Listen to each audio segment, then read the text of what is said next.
پیارے آقا علیہ الصلوۃ والسلام نے فرمایا کہ اگلے زمانے کے 3 شخص کہیں جا رہے تھے، یعنی 3 دوست تھے یا 3 ساتھی تھے، کہیں جا رہے تھے اور سونے کے لیے آرام کا وقت ہوا تو ایک غار میں پہنچ گئے۔ جب یہ تینوں غار میں داخل ہو گئے تو ایک پہاڑ کی چٹان اوپر سے گری جس نے اس غار کے دہانے کو، اس غار کے منہ کو بند کر دیا۔ اب ناظرین بڑی زبردست کیفیت، ظاہر ہے وہ زمانہ موبائل فون کا تو تھا نہیں کہ اندر سے کسی کو موبائل کر دیا جاتا، کال کر دی جاتی کہ ہم یہاں پھنسے ہوئے ہیں۔ اب اسٹک ہو گئے، پہاڑ میں گویا پھنس گئے۔ میں حدیث پاک کا مضمون بیان کر رہا ہوں۔ تو اب جب دیکھا کہ نجات کی کوئی صورت نہیں ہے تو اب آپس میں مشورہ یہ کیا کہ ایسا کرتے ہیں کہ جو کچھ کسی نے اگر نیک کام کیا ہے زندگی میں تو اس کا وسیلہ اللہ کی بارگاہ میں پیش کرو تو اور دعا کرو، شاید اللہ اس نیک کام کے وسیلے کی برکت سے اس پہاڑ میں جو ہم پھنس گئے ہیں اس چٹان کو ہٹا دے اور ہم باہر نکل جائیں۔ بڑی خوبصورت بات ہے۔ واقعہ کون سنا رہا ہے؟ نبی پاک علیہ الصلوۃ والسلام۔ واقعہ کس کتاب میں موجود ہے؟ بخاری شریف میں۔ تو گویا دعا کے لیے وسیلہ تلاش کرنا، اب جب نیک اعمال کا وسیلہ تلاش کیا جا سکتا ہے تو بزرگوں کا وسیلہ، جو نیک اعمال کرنے والے ہیں ان کا بھی کہا جا سکتا ہے، ان کے بھی وسیلے سے دعا کی جا سکتی ہے۔ تو امید ہے یہ کانسیپٹ بھی کلیئر ہو گیا ہوگا۔ تو اب کیا کیا؟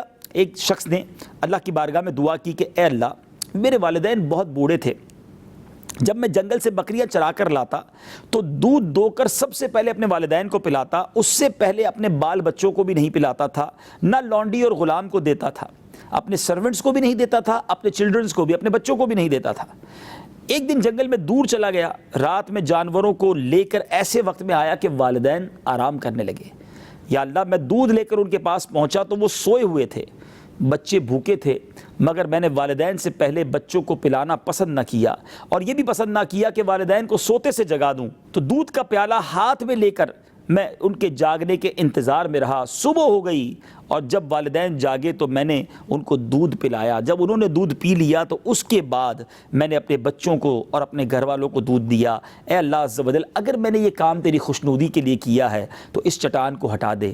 اس شخص کا یہ دعا کرنا تھا کہ ناظرین وہ چٹان تھوڑی سی ہٹ گئی، مگر اتنی نہ ہٹی کہ جس سے یہ تینوں باہر نکل سکیں۔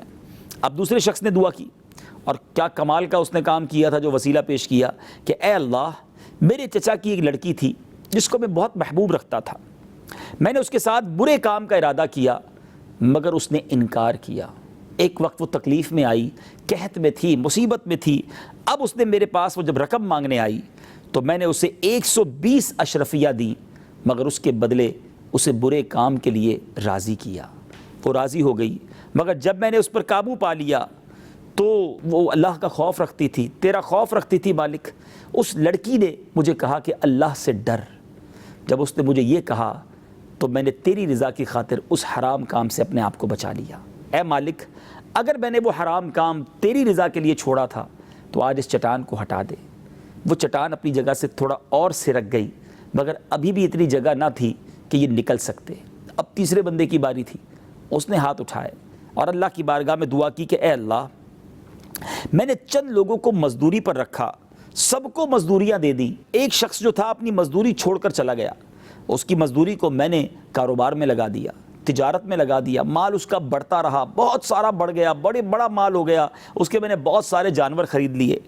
کچھ سالوں کے بعد وہ شخص آیا اور اس نے کہا کہ میں اپنی مزدوری بھول گیا تھا، میری مزدوری دے دو۔ تو میں نے کہا کہ یہ جو کچھ اونٹ، گائیں، بیل، بکریاں تم دیکھ رہے ہو یہ سب تمہاری ہیں۔ اس نے کہا کیوں مذاق کر رہے ہو؟ اس نے کہا جی ہاں، تمہارے جو پیسے تھے وہ میں نے تجارت میں لگائے اور اس تجارت سے مجھے اتنی برکت ہوئی ہے، یہ سب تمہارا ہے۔ وہ شخص خوشی خوشی وہ سامان لے کر چلا گیا۔ اے میرے مالک، اگر میں نے یہ سب کچھ تیری رضا کے لیے کیا تھا تو اس چٹان کو ہٹا دے تاکہ ہم اس مصیبت سے جان چھڑا سکیں۔ وہ چٹان ناظرین اور سرک گئی اور یہ تینوں اشخاص جو تھے، یہ تینوں جو لوگ تھے، یہ اس چٹان سے باہر چلے گئے۔